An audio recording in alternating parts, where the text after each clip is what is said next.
What's going on in America today? Why are we over our heads in debt? Why can't the politicians bring debt under control? Why are so many people, often both parents now, working at low-paying, dead-end jobs and still making do with less? What's the future of the American economy and way of life? Why does the government tell us inflation is low when the buying power of our paychecks is declining at an alarming rate? Only a generation ago, bread was a quarter, and you could get a new car for $19.95. The problem is that since 1864, we've had a debt-based banking system. All our money is based on government debt. We cannot extinguish government debt without extinguishing our money supply. That's why talk of paying off the national debt without reforming our banking system is an impossibility. That's why the solution does not lie in discussing the size of the national debt, rather it lies in reforming our banking system. This is the Federal Reserve headquarters in Washington. It sits on this very impressive address, right on Constitution Avenue, right across from the Lincoln Memorial. But is it federal? Is it really part of the United States government? Well, what we're about to show you is that there's nothing federal about the Federal Reserve, and there are no reserves. The name is a deception created back before the Federal Reserve Act was passed in 1913 to make Americans think that America's central bank operates in the public interest. The truth is that the Federal Reserve is a private bank owned by private stockholders and run purely for their private profit. That's exactly correct. The Fed is a privately owned for-profit corporation which, again, has no reserves, at least no reserves available to back up the Federal Reserve notes, which is our common currency. Oh, absolutely. The Federal Reserve is neither federal and has doubtful reserves. It's a private bank that is owned by member banks. And it was chartered under the guise of deceit by an act of Congress in 1913. If there's still any doubt whether the Federal Reserve is a part of the U.S. government, check your local telephone book. In most cities, it is not listed in the blue government pages. It is listed in the business white pages right next to Federal Express, another private company. But more directly, U.S. courts have ruled time and time again that the Fed is a private corporation. Why can't Congress do something about the Fed? Most members of Congress just don't understand the system, and the few who do are afraid to speak up. For example, initially a veteran congressman from Chicago asked us if he could be interviewed for this video. However, both times our camera crew arrived at his office to do the interview, this was all we were able to film. The congressman never appeared, and eventually decided he no longer wanted to participate. But a few others in Congress have been bolder over the years. Here are 3 quick examples. In 1923, Representative Charles A. Lindbergh, a Republican from Minnesota, and father of the famed aviator Lucky Lindy, put it this way: the financial system has been turned over to the Federal Reserve Board. That board administers the finance system by authority of a purely profiteering group. The system is private, conducted for the sole purpose of obtaining the greatest possible profits from the use of other people's money. One of the most outspoken critics in Congress of the Fed was the former chairman of the House Banking and Currency Committee during the Great Depression years. Lewis T. McFadden, Republican of Pennsylvania, said in 1932, "We have in this country one of the most corrupt institutions the world has ever known. I refer to the Federal Reserve Board. This evil institution has impoverished the people of the United States and has practically bankrupted our government. It has done this through the corrupt practices of the moneyed vultures who control it." Senator Barry Goldwater was a frequent critic of the Fed. Most Americans have no real understanding of the operation of the international moneylenders. The accounts of the Federal Reserve System have never been audited. It operates outside the control of Congress and manipulates the credit of the United States. The Federal Reserve really even though it is not part of the federal government, it is more powerful than the federal government. It's more powerful than the president, the Congress, and the courts. Now, a lot of people challenge me on that, but let me prove my case. The Federal Reserve determines what the average person's car payment is going to be, what their house payment is going to be, and whether they have a job or not. And I submit to you that that's total control. And the Federal Reserve is the largest single creditor of the United States government. What does Proverbs tell us? The borrower is servant to the lender. What one has to understand is that from the day the Constitution was adopted right up to today, the folks who profit from privately owned central banks, as Madison called them, the money changers, have fought a running battle for control over who gets to print America's money. Why is who prints the money so important? Think of money as just another commodity. If you have a monopoly on a commodity that everyone needs, everyone wants, and nobody has enough of, there are lots of ways to make a profit, and also exert tremendous political influence. That's what this battle is all about. Throughout the history of the United States, the money power has gone back and forth between Congress and some sort of privately owned central bank. The Founding Fathers knew the evils of a privately owned central bank.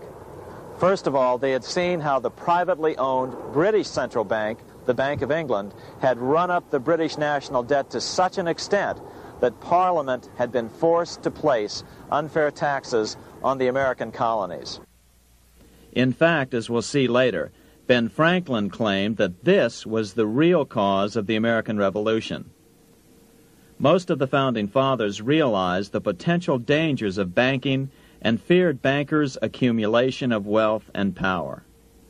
Jefferson put it this way: I sincerely believe that banking institutions are more dangerous to our liberties than standing armies.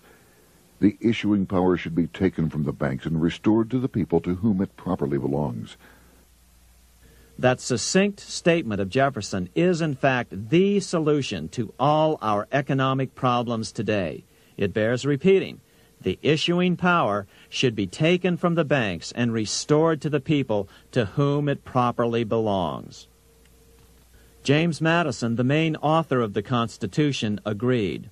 Interestingly, he called those behind the central bank scheme money changers. Madison strongly criticized their actions. History records that the money changers have used every form of abuse, intrigue, deceit, and violent means possible to maintain their control over governments by controlling money and its issuance. The battle over who gets to issue our money has been the pivotal issue throughout the history of the United States. Wars are fought over it, depressions are caused to acquire it. Yet after World War I, this battle was rarely mentioned in newspapers or history books. Why? By World War I, the money changers, with their dominant wealth, had seized control of most of the nation's press. Throughout U.S. history, this battle over who gets the power to issue our money has raged. In fact, it's changed hands back and forth 8 times since 1764, yet this fact has virtually vanished from public view for over 3 generations behind a smokescreen emitted by Fed cheerleaders in the media. Until we stop talking about deficits and government spending and start talking about who controls how much money we have, it's all just a big shell game, a complete and utter deception. It won't matter if you pass an ironclad amendment to the Constitution mandating a balanced budget. Our situation is only going to get worse until we root out the cause at its source. What's the solution for our national problem? First of all, education. That's what this video presentation is all about. But secondly, we must act. We must take back the power to issue our own money. Issuing our own money is not a radical solution. I want to stress that. It's the same solution used at different points in U.S. history by men like Benjamin Franklin, Thomas Jefferson, Andrew Jackson, Martin Van Buren, and Abraham Lincoln. So, to sum it up, in 1913, Congress gave an independent central bank, deceptively named the Federal Reserve, a monopoly over issuing America's money, and the debt generated by this quasi-private corporation is what is killing the American economy. Though the Federal Reserve is now the most powerful central bank in the world, it was not the first. So where did this idea come from? To really understand the magnitude of the problem, we have to travel back to Europe. Just who are these money changers James Madison spoke of? In the Bible, 2,000 years ago, Jesus drove the money changers from the temple. It was the only time Jesus used force during his ministry. What were money changers doing in the temple? When Jews came to Jerusalem to pay their temple tax, they could only pay it with a special coin, the half shekel of the sanctuary. This was a half ounce of pure silver about this size. It was the only coin around at that time which was pure silver and of assured weight without the image of a pagan emperor.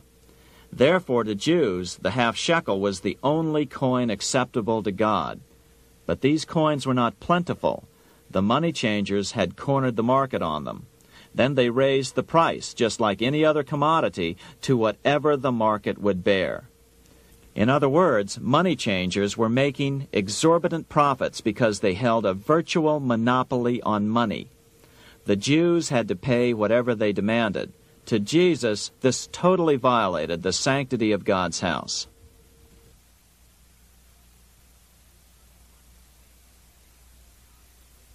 But the money-changing scam did not originate in Jesus' day. 200 years before Christ, Rome was having trouble with money changers.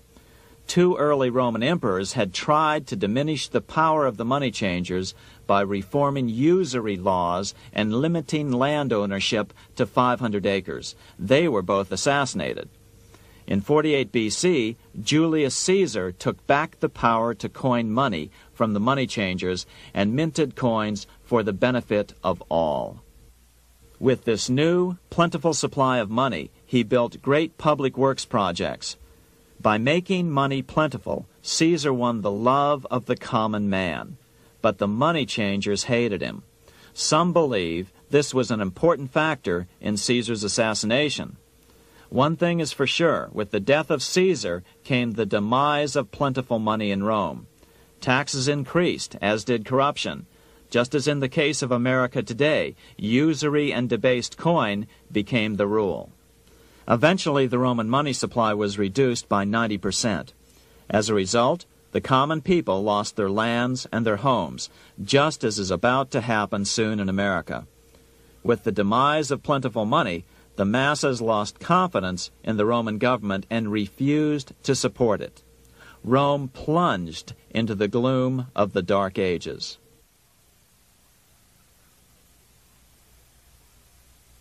A 1,000 years after the death of Christ, money changers, those who loan out and manipulate the quantity of money, were active in medieval England. In fact, they were so active that acting together, they could manipulate the entire English economy. These were not bankers per se.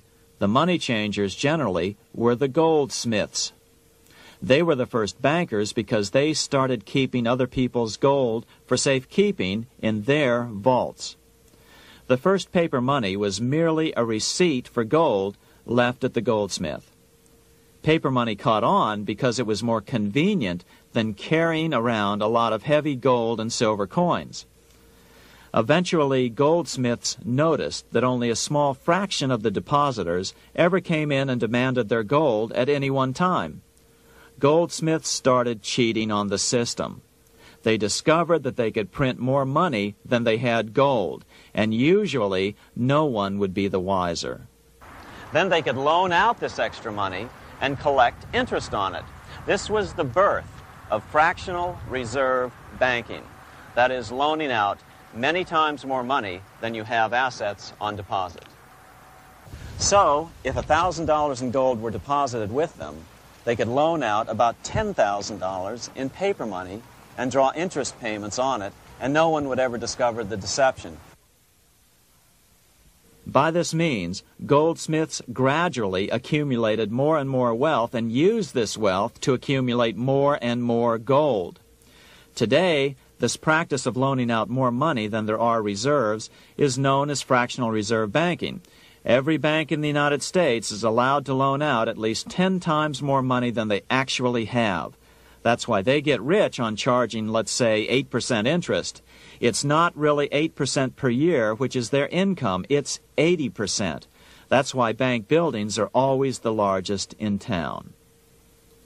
But does that mean that all interest or all banking should be illegal? Hardly. In the Middle Ages, canon law, the law of the Catholic Church, forbade charging interest on loans. This concept followed the teachings of Aristotle and St. Thomas Aquinas. They taught that the purpose of money was to serve the members of society, to facilitate the exchange of goods needed to lead a virtuous life. Interest, in their belief, hindered this purpose by putting an unnecessary burden on the use of money. In other words, interest was contrary to reason and justice. Reflecting church law in the Middle Ages, Europe forbade charging interest on loans and made it a crime called usury. As commerce grew, and therefore opportunities for investment arose in the late Middle Ages, it came to be recognized that to loan money had a cost for the lender, both in risk and in lost opportunity. So some charges were allowed, but not interest per se. But all moralists, no matter what religion, condemn fraud, oppression of the poor, and injustice as clearly immoral. As we will see, fractional reserve lending is rooted in a fraud, results in widespread poverty, and reduces the value of everyone else's money. The ancient goldsmiths discovered that extra profits could be made by rowing the economy between easy money and tight money. When they made money easier to borrow, then the amount of money in circulation expanded. Money was plentiful. People took out more loans to expand their businesses. But then the money changers would tighten the money supply. They would make loans more difficult to get. What would happen? Just what happens today. A certain percentage of people could not repay their previous loans and could not take out new loans to repay the old ones. Therefore, they went bankrupt and had to sell their assets to the goldsmiths for pennies on the dollar. The same thing is still going on today. Only today, we call this rowing of the economy up and down the business cycle. Like Julius Caesar, King Henry I of England finally resolved to take the money power away from the goldsmiths about 1100 A.D. Henry could have used anything as money, seashells, feathers, or even yak dung, as is often done in remote Tibetan provinces. But he invented one of the most unusual money systems in history. It was called the tally stick system. Here I have one of the few surviving examples of this form of British money, which lasted 726 years until 1826, a tally stick. The tally system was adopted to avoid the monetary manipulation of the goldsmiths. Tally sticks were money fabricated out of sticks of polished wood. Notches were cut along one edge of the stick to indicate the denominations. Then the stick was split lengthwise through the notches so that both pieces still had a record of the notches. The king kept one half to protect against counterfeiting. Then he would spend the other half into the economy and they would circulate as money. This particular tally stick is huge. It represented 25,000 pounds. One of the original stockholders in the Bank of England purchased his original shares with this stick. In other words, he bought shares in the world's richest and most powerful corporation with a stick of wood. It's ironic that after its formation in 1694, the Bank of England attacked the tally stick system because it was money outside the power of the money changers, just as King Henry had wanted it to be. Why do people accept sticks of wood for money? That's a great question. Throughout history, people traded anything they thought had value and used as money. You see, the secret is that money is only what people agree on to use as money. What's our paper money today? It's really just paper. But here's the trick. King Henry ordered that tally sticks had to be used to pay the king's taxes. This built-in demand for tally sticks immediately made them circulate and be accepted as money. And they worked well. In fact, no other form of money has worked so well for so long as tally sticks. Keep in mind, the British Empire was built under the tally stick system. The tally stick system succeeded despite the fact that the money changers constantly attacked it by offering the metal coin system as competition. In other words, metal coins never went completely out of circulation, but tally sticks hung on because they were good for the payment of taxes.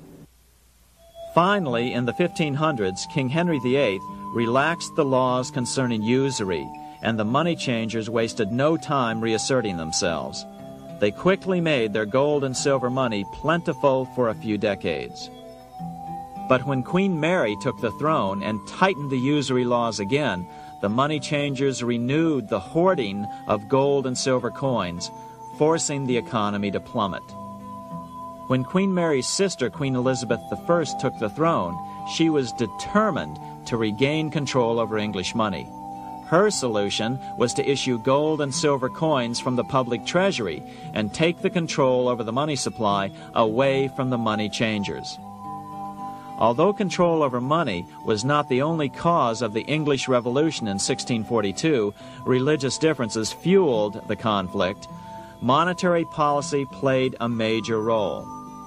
Financed by the money changers, Oliver Cromwell finally overthrew King Charles, purged the Parliament, and put the king to death. The money changers were immediately allowed to consolidate their financial power. The result was that for the next 50 years, the money changers plunged Great Britain into a series of costly wars. They took over a square mile of property in the center of London, known as the City of London. This area today is still known as one of the 3 predominant financial centers of the world. Conflicts with the Stuart kings led the money changers in England to combine with those in the Netherlands to finance the invasion of William of Orange, who overthrew the Stuarts in 1688 and took the English throne.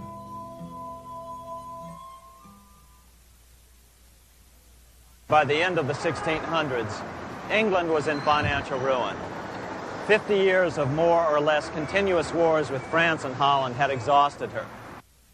Frantic government officials met with the money changers to beg for the loans necessary to pursue their political purposes. The price was high: a government-sanctioned, privately owned bank which could issue money created out of nothing. It was to be the modern world's first privately owned central bank, the Bank of England. Although it was deceptively called the Bank of England to make the general population think it was part of the government, it was not. Like any other private corporation, the Bank of England sold shares to get started. The investors, whose names were never revealed, were supposed to put up £1.25 million British pounds in gold coin to buy their shares in the bank, but only £750,000 was ever received. Despite that, the bank was duly chartered in 1694 and started out in the business of loaning out several times the money it supposedly had in reserves, all at interest. In exchange, the new bank would loan British politicians as much of the new currency as they wanted, as long as they secured the debt by direct taxation of the British people. So, legalization of the Bank of England amounted to nothing less than legal counterfeiting of a national currency for private gain. Unfortunately, nearly every nation now has a privately controlled central bank using the Bank of England as the basic model. Such is the power of these central banks that they soon take total control over a nation's economy. It soon amounts to nothing but a plutocracy, rule by the rich. It would be like putting control of the army in the hands of the mafia. The danger of tyranny would be extreme. Yes, we need central banks. No, we do not need them in private hands. The central bank scam is really a hidden tax. The nation sells bonds to the central bank to pay for things it does not have the political will to raise taxes to pay for. But the bonds are purchased with money the central bank creates out of nothing. More money in circulation makes your money worth less. The government gets as much money as it needs, and the people pay for it in inflation. The beauty of the plan is that not one person in 1,000 can figure it out because it's usually hidden behind complex-sounding economics gibberish. With the formation of the Bank of England, the nation was soon awash in money. Prices throughout the country doubled. Massive loans were granted for just about any wild scheme. One venture proposed to drain the Red Sea to recover gold supposedly lost when the Egyptian army drowned pursuing Moses and the Israelites. By 1698, government debt grew from the initial £1.25 million to £16 million. Naturally, taxes were increased and then increased again to pay for all of this. With the British money supply firmly in their grip, the British economy began a wild roller coaster series of booms and depressions, exactly the sort of thing a central bank claims it is determined to prevent. There are two things which I think are intrinsic not just to the Bank of England but to central banking generally.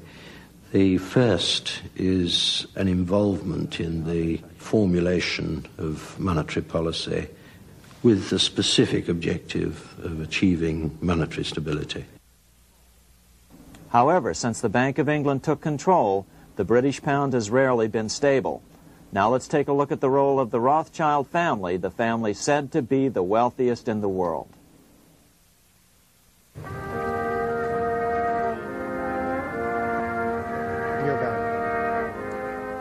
This is Frankfurt, Germany.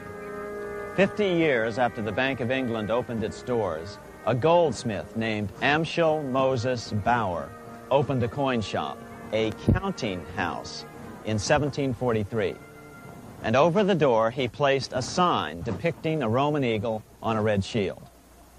The shop became known as the Red Shield Firm, or in German, Rothschild. When his son, Amschel Meyer Bauer, inherited the business, he decided to change his name to Rothschild. Amschel soon learned that loaning money to governments and kings was more profitable than loaning to private individuals. Not only were the loans bigger, but they were secured by the nation's taxes. Mayer Rothschild had 5 sons. He trained them all in the skills of money creation, then sent them out to the major capitals of Europe to open branch offices of the family banking business. His first son, Amschel Meyer, stayed in Frankfurt to mind the hometown bank.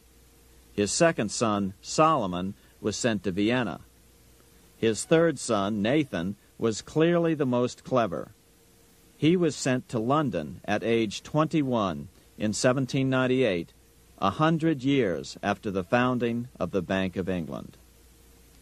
His fourth son, Karl, went to Naples, and his fifth son, Jacob, went to Paris. In 1785, Mayer Amschel moved his entire family to this larger house, a 5-story dwelling he shared with the Schiff family. This house was known as the Green Shield. The Rothschilds and the Schiffs would play a central role in the rest of European financial history and in that of the United States. The Rothschilds broke into dealings with European royalty here at Wilhelmshof, the palace of the wealthiest man in Germany, in fact, the wealthiest monarch in all Europe, Prince William of Hesse-Kassel. At first, the Rothschilds were only helping William speculate in precious coins. But when Napoleon chased Prince William into exile, he sent £550,000, a gigantic sum at that time, to Nathan Rothschild in London with instructions for him to buy consols, British government bonds, also called government stock. But Rothschild used the money for his own purposes. With Napoleon on the loose, the opportunities of wartime investments were nearly limitless. William returned here sometime prior to the Battle of Waterloo in 1815. He summoned Rothschild and demanded his money back. The Rothschilds returned William's money with the interest the British consuls would have paid him had the investment actually been made. But the Rothschilds kept all the past profits they had made using William's money. Nathan Rothschild later bragged that in the 17 years he'd been in England, he'd increased his original £20,000 stake given to him by his father by 2,500 times. By cooperating within the family, the Rothschilds soon grew unbelievably wealthy. By the mid-1800s, they dominated all European banking and were certainly the wealthiest family in the world. They financed Cecil Rhodes, making it possible for him to establish a monopoly over the diamond and gold fields of South Africa. In America, they financed the Harrimans and railroads, the Vanderbilts and railroads and the press, and Carnegie in the steel industry, among many others. In fact, during World War I, J.P. Morgan was thought to be the richest man in America.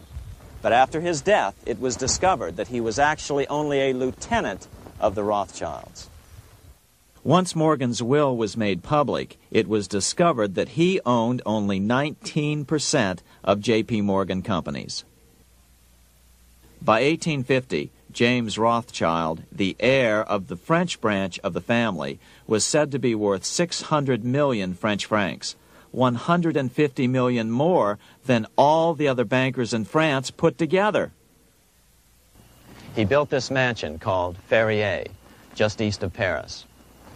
Wilhelm I, on seeing it, exclaimed, "Kings couldn't afford this. It could only belong to a Rothschild." Another 19th century French commentator put it this way: "There is but one power in Europe, and that is Rothschild." There is no evidence that their predominant standing in European or world finance has changed. Now let's take a look at the results the Bank of England had produced on the British economy and how that later was the root cause of the American Revolution.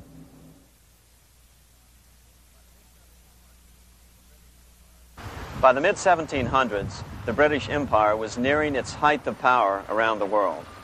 But Britain had fought 4 costly wars in Europe since the creation of their privately owned central bank, the Bank of England. The cost had been high. To finance these wars, the British Parliament here had borrowed heavily from the bank. By the mid-1700s, the government's debt here in Britain was £140 million, a staggering sum for those days. Consequently, the British government embarked on a program of trying to raise revenues from their American colonies in order to make their interest payments to the bank. But in America, it was a different story. The scourge of a privately owned central bank had not yet hit. This is Independence Hall in Philadelphia, where the Declaration of Independence and Constitution were signed. In the mid-1700s, pre-revolutionary America was still relatively poor. There was a severe shortage of precious metal coins to trade for goods, so the early colonists were forced to experiment with printing their own homegrown paper money. Some of these experiments were successful. Franklin was a big supporter of the colonies printing their own paper money. In 1757, Franklin was sent to London. He ended up staying for the next 18 years here, nearly until the start of the American Revolution. During this period, the American colonies began to issue their own money. Called colonial scrip, the endeavor was very successful. It provided a reliable medium of exchange, and it also helped to provide a feeling of unity between the colonies. Remember, colonial scrip was just paper money, debt-free money, printed in the public interest, and not backed by gold or silver coin. In other words, it was a totally fiat currency. One day, officials of the Bank of England asked Franklin how he would account for the newfound prosperity of the colonies. Without hesitation, he replied, "That is simple. In the colonies we issue our own money. It is called colonial scrip. We issue it in proper proportion to the demands of trade and industry to make the products pass easily from the producers to the consumers. In this manner, creating for ourselves our own paper money, we control its purchasing power, and we have no interest to pay to no one." This was just common sense to Franklin, but you can imagine the impact it had on the Bank of England. America had learned the secret of money, and that genie had to be returned to its bottle as soon as possible.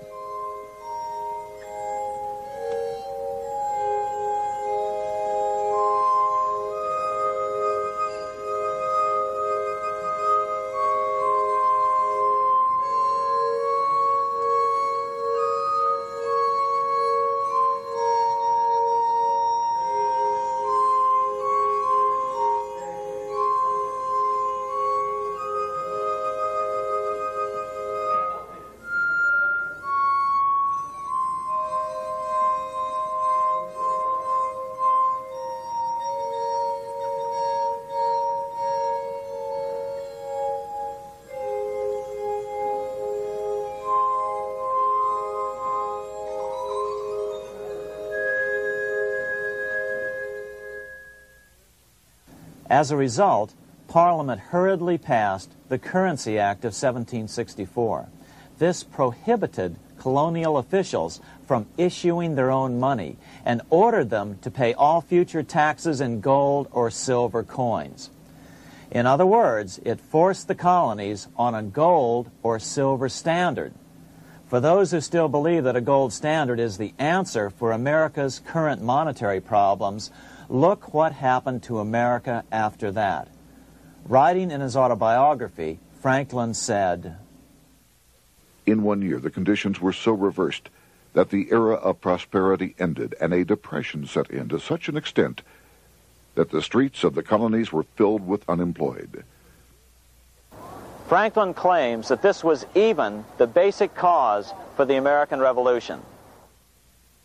As Franklin put it in his autobiography, "The colonies would gladly have borne a little tax on tea and other matters had it not been that England took away from the colonies their money, which created unemployment and dissatisfaction. The inability of the colonists to get the power to issue their own money permanently out of the hands of George III and the international bankers was the prime reason for the Revolutionary War." By the time the first shots were fired in Lexington, Massachusetts, on April 19, 1775, the colonies had been drained of gold and silver coin by British taxation. As a result, the Continental government had no choice but to print money to finance the war. At the start of the Revolution, the U.S. money supply stood at $12 million. By the end of the war, it was nearly $500 million. As a result, the currency was virtually worthless. Shoes sold for $5,000 a pair. Colonial scrip had worked because just enough was issued to facilitate trade. As George Washington lamented, "A wagon load of money will scarcely purchase a wagon load of provisions."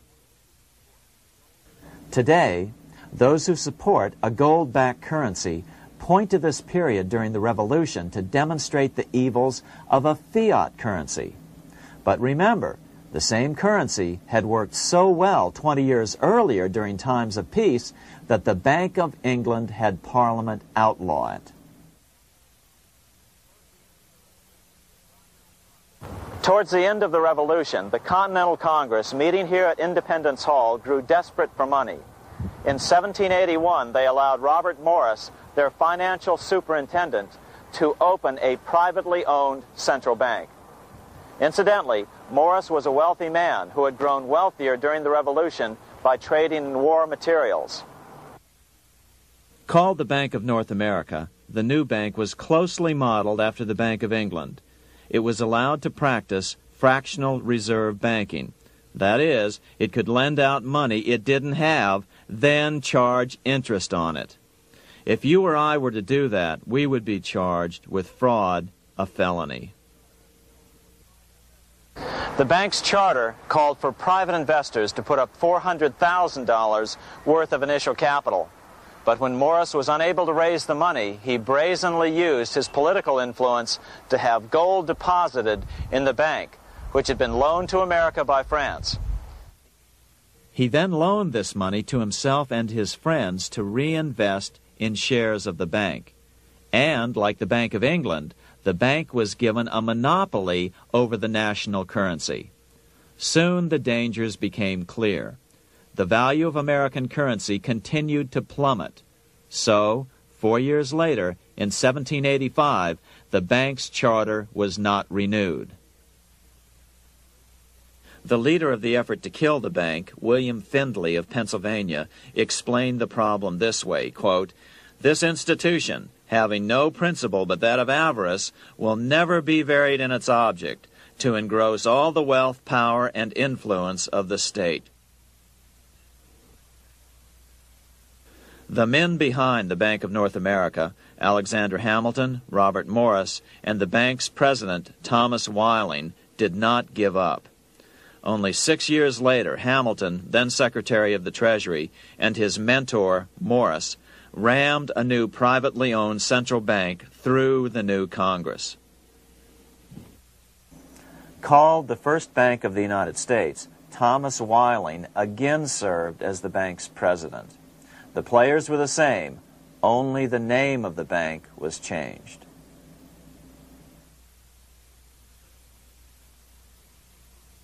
In 1787, colonial leaders assembled in Philadelphia to replace the ailing Articles of Confederation. As we saw earlier, both Thomas Jefferson and James Madison were unalterably opposed to a privately owned central bank. They had seen the problems caused by the Bank of England. They wanted nothing of it. As Jefferson later put it, "If the American people ever allow private banks to control the issue of their currency, first by inflation, then by deflation, the banks and the corporations which grow up around them will deprive the people of all property until their children wake up homeless on the continent their fathers conquered." during the debate over the future monetary system, another one of the founding fathers, Gouverneur Morris, castigated the motivations of the owners of the Bank of North America. Gouverneur Morris headed the committee that wrote the final draft of the Constitution. Morris knew the motivations of the bank well. Along with his old boss, Robert Morris, Gouverneur Morris and Alexander Hamilton were the ones who had presented the original plan for the Bank of North America to the Continental Congress in the last year of the Revolution. In a letter he wrote to James Madison on July 2nd, 1787, Gouverneur Morris revealed what was really going on. "The rich will strive to establish their dominion and enslave the rest. They always did. They always will. They will have the same effect here as elsewhere if we do not, by the power of government, keep them in their proper spheres." Despite the defection of Gouverneur Morris from the ranks of the bank, Hamilton, Robert Morris, Thomas Whiling, and their European backers were not about to give up. They convinced the bulk of the delegates to the Constitutional Convention to not give Congress the power to issue paper money. Most of the delegates were still reeling from the wild inflation of the paper currency during the Revolution. They had forgotten how well colonial scrip had worked before the war. But the Bank of England had not. The money changers could not stand to have America printing her own money again. So the Constitution is silent on the matter. This grievous defect left the door wide open for the money changers, just as they had planned.